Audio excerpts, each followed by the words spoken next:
Halo teman-teman, pintar. Pernahkah kalian bertanya, siapa Roh Kudus itu?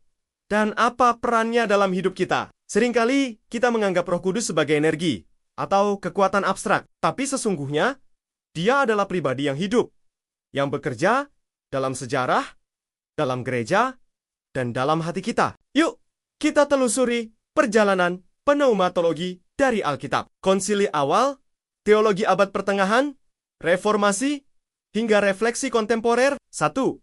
Di Alkitab, Roh Kudus hadir sejak awal penciptaan. Roh Allah melayang-layang di atas permukaan air. Kejadian 1:2. Roh Kudus menuntun para nabi, memberi hikmat, dan meneguhkan umatnya. Dalam perjanjian baru, Roh Kudus turun di Pentakosta sebagai nyala-nyala api, memberi kuasa dan karunia bagi murid-murid untuk mewartakan Injil. Pertanyaan untuk kita, kalau Roh Kudus itu nyata, mengapa kita kadang merasa dia jauh dalam kehidupan sehari-hari? 2. Di abad-abad awal, muncul kontroversi tentang Roh Kudus. Beberapa menekankan hanya Bapa dan Anak sebagai Allah sejati, sedangkan Roh Kudus dianggap ciptaan atau hanya energi. Ada juga yang keliru menyatukan Roh Kudus dengan Bapa dan Anak tanpa memisahkan pribadi. Nah, kalau Roh Kudus bukan pribadi sejati, bagaimana mungkin kita mengalami pertobatan, penghiburan, atau karunia rohani? 3. Konsili Konstantinopel tahun 381 menegaskan, Roh Kudus adalah Allah sejati. Satu hakikat dengan Bapa dan Anak yang layak disembah dan dimuliakan. Disinilah lahir pengakuan iman. Nisea, Konstantinopel, yang lengkap. 1. Allah dalam 3 pribadi, termasuk Roh Kudus. Teman-teman, bayangkan, diskusi panas para uskup, ada debat, ada tekanan politik, tapi akhirnya firman Allah yang menjadi dasar. 4. Di abad pertengahan, teolog besar seperti Thomas Aquinas memikirkan peran Roh Kudus dalam hidup gereja. Ia menekankan bahwa Roh Kudus bukan hanya memberi karunia, tapi juga menguduskan umat Allah, membentuk tubuh Kristus, dan meneguhkan iman dalam sakramen. Pertanyaan retorisnya, apakah kita merasakan karya Roh Kudus ketika mengikuti ibadah, membaca Alkitab, atau berdoa? 5.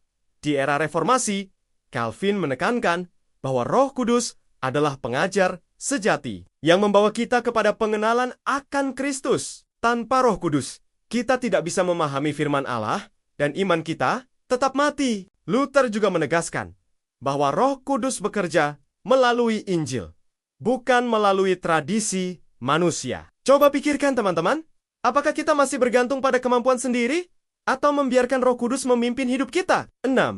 Di zaman modern, muncul pertanyaan kritis.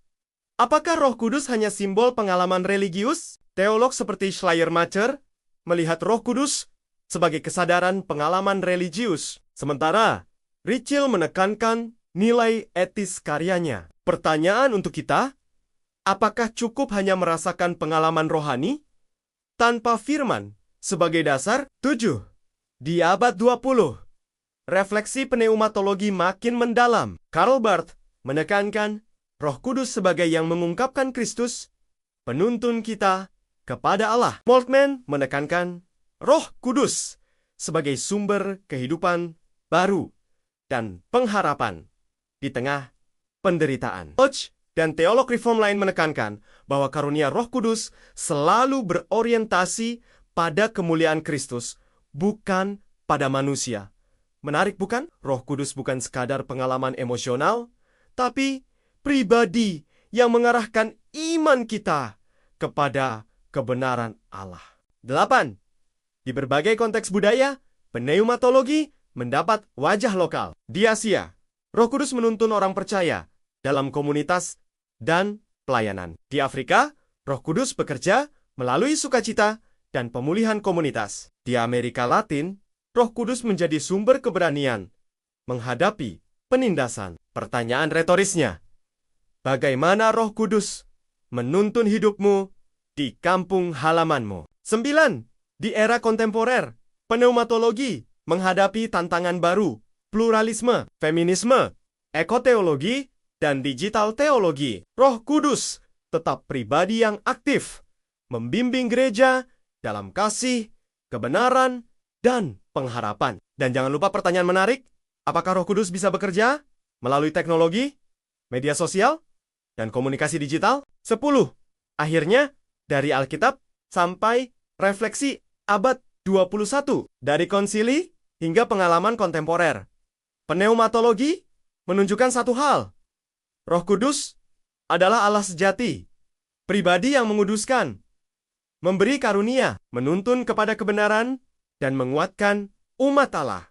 Kita belajar kebenaran pneumatologi selalu kembali kepada firman Allah. Roh Kudus bekerja untuk memuliakan Kristus, membimbing kita kepada iman sejati, dan menghasilkan buah roh dalam hidup kita. Maka pertanyaan pentingnya, apakah kita mengenal Roh Kudus sebagai pribadi, atau hanya menganggapnya sebagai energi atau simbol? Hanya dengan membiarkan Roh Kudus bekerja, kita mengalami keselamatan, pengudusan, dan kepenuhan hidup Kristen yang sejati. Teman-teman pintar, mari kita terus belajar, bukan hanya dengan rasa ingin tahu, tapi juga dengan iman yang taat pada firman, karena hanya Roh Kudus yang membimbing kita kepada Kristus. Hanya Kristus yang membawa keselamatan, dan hanya Allah Tritunggal yang layak dimuliakan.